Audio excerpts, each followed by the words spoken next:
Ito naman hong kapangyarihan ng mga local chief executives na mamili ng gusto ho nilang chief of police, abay pinaalis na ho yan ng ilang senador. Brigada Ann Cortez, ibrigada mo!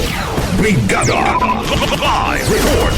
Target na alisin ni dating PNP Chief Senador Ronald Bato de la Rosa ang kakayahan ng mga local chief executives na makapamili ng mga pulis na magsisilbing provincial director, city director at maging chief of police. Para magawa nga ito ay minungkahi niya na tanging mga promotion board na lang ng Philippine National Police ang magmungkahin mga uupo sa pwesto para mapanatili ang merit system. Depensa naman ni de la Rosa, hindi niya ito nagawa sa mga nakaraan niyang termino dahil meron hindi sang-ayon dito at sa kanyang tansya raw ay mukhang nais lang naman ito na makontrol ang PNP kaya ayaw nilang suportahan ng mukhahin niya na amyenda.